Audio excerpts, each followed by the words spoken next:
We've got a little bit of catching up to do to get you up to speed with Augustana Athletics in 2017. I'm Carla Metz, and welcome to Augustana All Access. Between the men and women's basketball teams, there were 11 games played since we last met. Both teams faced 5 conference foes, and the men's basketball team had an extra non-conference game thrown into their schedule. The women's team suffered 3 losses over the break, and the men lost to Southwest Minnesota State and USF in back-to-back nights. We won't be able to give you the full breakdown of all 11 games, but we'll start with a few highlights from the last 2 road games against Minnesota State and Concordia St. Paul. The women open up weekend play against Minnesota State, who was 7-4 before the showdown. Naomi Russ opens up scoring for the Vikings with a 3-point shot. The junior would finish the day with 14 points. Logan O'Farrell here with a high pass to Paige Peterson, who does a nice job finding the basket despite the 2 Maverick defenders. The score right now was 15-9. Presley O'Farrell would get all 6 of her first half points in the remaining 150 of the half, starting with this layup. Abby Ora gets the steal, passes it to Presley. She'd add 2 free throws and a layup off this next play to end the half. Maverick defenders seeing double with the O'Farrells tag-teaming pressure. Logan gets the steal and sends Presley to the basket for 2. Vikings have a commanding lead at the half, 49-26. And the Vikings would build on that lead in the second half, shooting 43% from the field. They'd beat MSU 91-68. Switching to the men's game, the Vikings had what felt like a tougher opponent since the Mavericks had just defeated MSUM and Northern State pretty handedly the week before, but that would not be the case against Augustana. The Vikings start out up 4-0. Zach Huskin sets a nice screen for Jordan Spencer to get a few feet closer for 2 points. Then it's Adam Byer who shows no mercy inside the paint for the layup. That'd be Byer's only points of the first half. We'd hear from Spencer again right before the half, splitting 2 Maverick defenders for 2. He'd have 11 points in the first half alone. A bucket by John Warren would close out the half with the score at 39-28. Vikings start the second half with great movement. Mike Busak for 2, and he'd add 8 more in that half to give himself a total 16 points, right behind Spencer, who tallied 17. The Vikings would go on to earn a big win over MSU, 85-70. Saturday afternoon took the Vikings to St. Paul, Minnesota for a meeting with the Golden Bears. Augustana went into halftime with a 1-point advantage, 40-39, but it was the start of the second half that troubled the Vikings. CSP went on a 16-5 run, and a jumper by Lindsay Dorr would give Concordia St. Paul a 10-point lead. The Vikings would get outscored 25-16 in the third quarter, from which they never recovered. CSP took the win 83-77. The Vikings were led by Sydney Rome, who put up 25 points, going 7 of 10 from the field and 5 of 7 from the three-point line. The men, of course, took the court afterward to take on a Concordia St. Paul team that had only won 4 games this season. The Vikings took a 7-point lead into the half at 43-36. Mike Busak and Steven Schaefer accounted for 27 points combined in the first 20 minutes of regulation. The second half was a much closer race, with Augustana only outscoring CSP 41-40. Augie was led by 2 different Vikings after the break. Jordan Spencer totaled 13 points, and John Warren had 10, giving the Vikings 4 different players to reach double digits in the contest. Augustana finished the night hitting 47% of their shots from the field and 39% from behind the arc. The Vikings found space in the game, capitalizing on 11 CSP turnovers for 9 points. The final score on Saturday night was 84-76, improving Augustana's conference record to 7-3. A final high note for the men's basketball team from this past weekend. Forward Mike Busak was named the NSIC South Division Player of the Week. Busak averaged 17.5 points, 8.5 rebounds, and 1.5 steals. Congrats to number 4 on the conference honor. Well, up next, we get Coach Tom Billeter's take on his team's performance during winter break. But before we go, let's take a look at this week's Vikings vote. The men's team lost back-to-back during the break to SMSU and USF. When was the last time the Vikings lost back-to-back games? Take a guess, and we'll have the answer for you a little later. Augustana All Access on Midco Sports Network is presented by Sanford Orthopedics and Sports Medicine and Classic Import. Welcome back to Augustana All Access. I'm joined by Coach Tom Billeter, and it's been about a month since we last spoke. You had 6 games where you went 4-2, which gives you an overall record of 12-4. So just a simple question to kind of get us started on these 6 games. But where do you feel your team is at right now? You know, Carla, we obviously came back after break and played a very good Southwest Minnesota State team and lost by 2 at home, and then played USF. And anytime we play them, they're going to be at their best. And ended up losing 69-62. It was a tied game with 43 seconds to go. Drew Giebert hit a huge 3 and made their free throws down the end. We didn't execute in either game, in my opinion, very well down the end. So those 2 losses, I thought really, and I think anything in life is just how it is. I don't get very philosophical, but when something like that happens, we kind of went back to square one. We had great practice Monday, great practice Tuesday, average practice Wednesday. Our preparation on Thursday was good. The following week I'm talking about, and I think we got better, you know. And so to go to Mankato and beat a team that had just swept Northern and Moorhead, which is almost impossible to do on the road. We didn't do it last year. We're 34-2 last year, and one of our losses was Northern. It's just a difficult road trip. Come back and beat a very good Mankato team at their place, and then come back the next night and beat Concordia St. Paul at their home court, which they play very well. Right. You know, why I do this? I've done this 2 years. You trust me. You guys are the smartest people in the world. Sit on the side you do, because it's not an easy profession to figure out. You really should. All you guys out there, guys, girls, anybody that's going into coaching, major in psychology. I really mean that. It's much more valuable major than anything else you can do to try to figure out how to coach. Yeah, definitely a challenging career choice for sure. It's a great one. It is. It's a fun career, but it is. There's a lot of the mental aspects. Tremendous. It really is a big part of what we do. Yeah, and you kind of mentioned, gave us an overview of the 6 games, but out of those 6 games, and like I said, you may have already answered this, but which game kind of stands out to you, whether it was good or bad? I really think the way we ended both games at home to lose to Southwest State and USF were the best things that ever happened to us. I think we learned the most from it. I think those games really got our team's attention. I think the film from those games helped us, and I thought the way we responded and kind of got back to square one, and the way we played the following weekend was a direct result of what had happened the previous. So we learned from it. I think that's a telling tale, and I think that's a very good thing to see this team come back the way they did by learning from maybe mistakes of execution. But again, let's compliment Southwest State and USF for playing, you know, two teams that played very well and wanted to beat us. They hadn't beaten us in a while, and they wanted to, and they did. Right. And going over those 2 games, like you said, those losses never got out of hand, but it kind of came down to the final stretch. So looking at game film, what did your team not do in the final stretches there?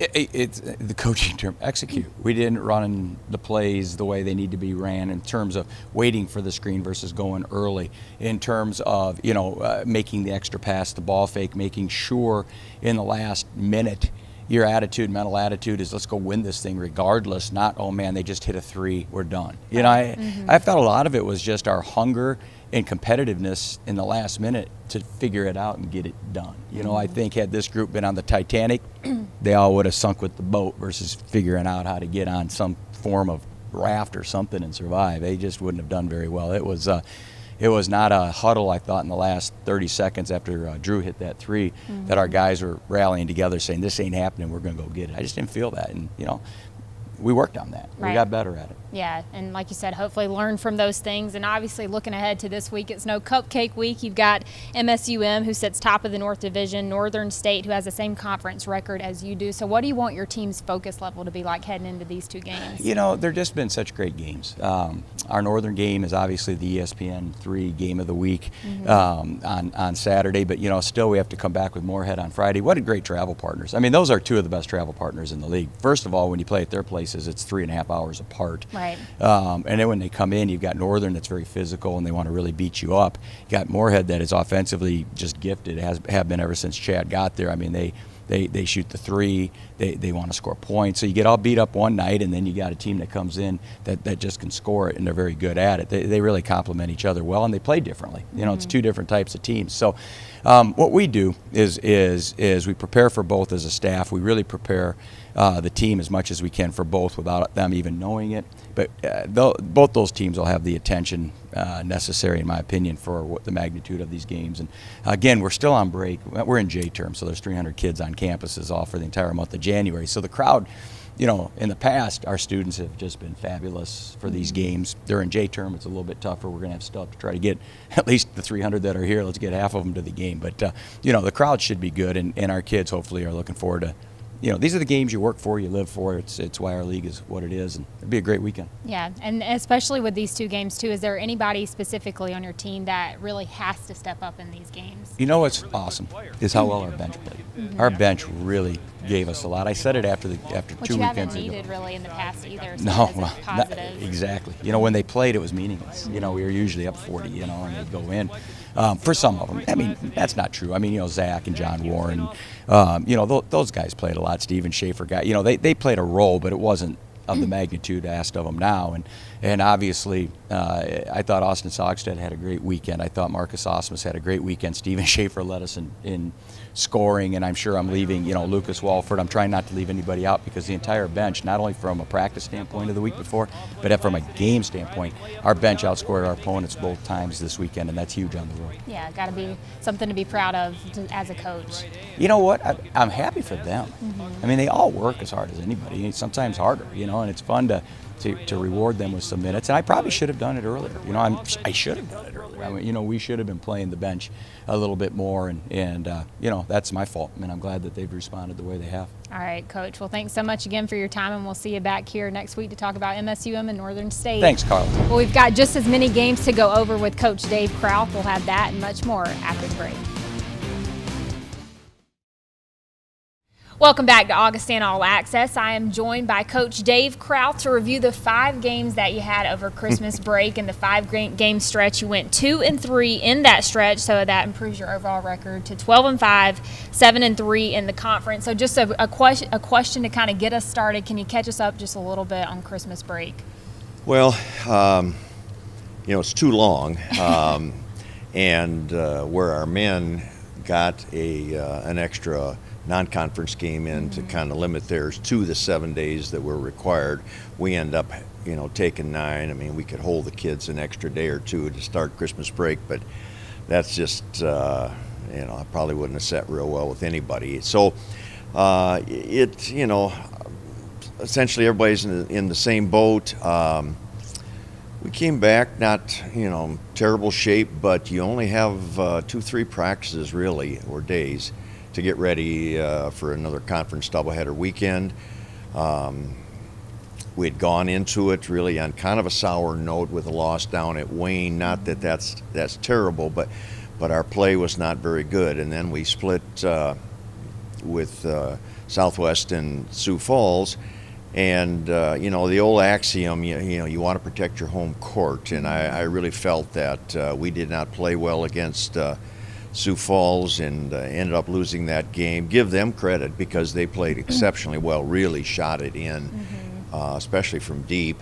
But and then if just try to right the ship if you think that's what you're trying to do.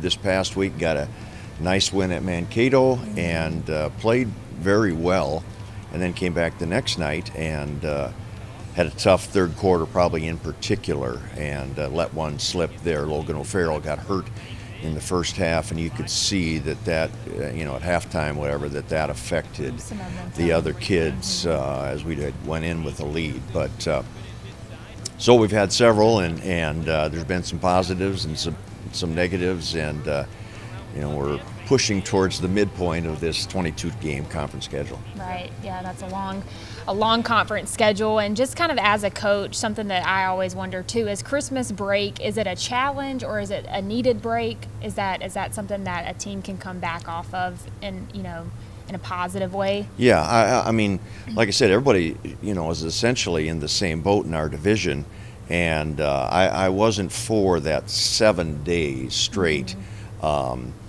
When it was imposed, and then since I've gotten a little more where mid kind of not necessarily right at mid-season, but it does give them a nice break, and maybe as coaches the same. And But like I said, this year turned out to be a good 9 days, and that's a little tough to overcome unless you really make some special effort. So it's something that you worry about, but I think overall it's probably not been a bad thing for Division II. Right. You mentioned, Wayne State, the loss to Wayne State, the loss to the University of Sioux Falls. You also lost to Concordia St. Paul. So out of those 3 games over Christmas break, which one offered the most teachable moment for your team, do you think?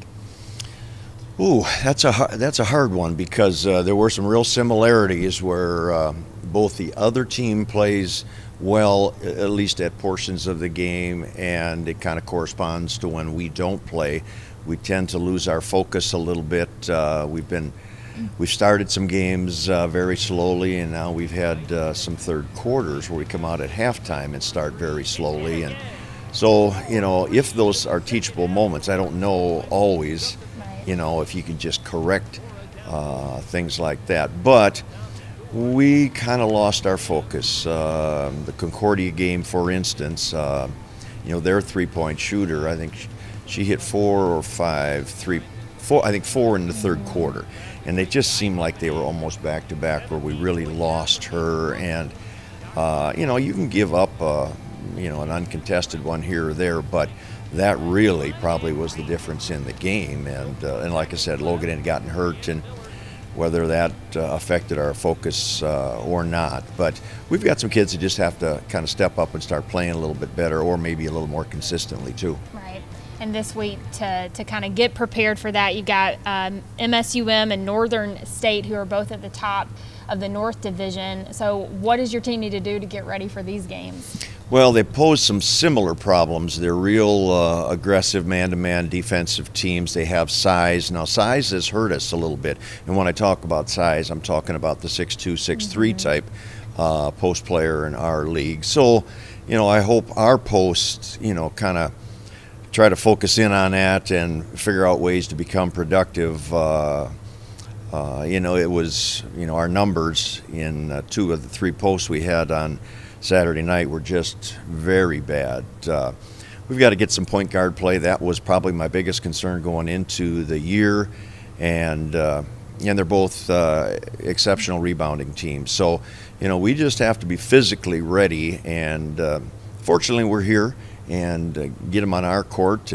But we have to look at it as an opportunity too. We can put ourselves in much better shape with a sweep on the weekend. All right, Coach. Well, we'll see you back here next week to talk about those 2 games. Well, from the court to the pool, we're going to introduce you to a Viking swimmer who's taking her first season here at Augustana in stride.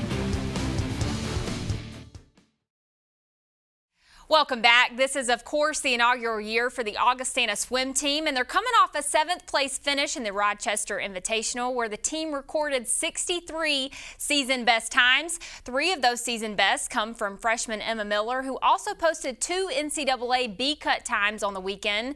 She's led Augustana through much of the season, so let's get to know the swimmer who takes us to the Outback with her story.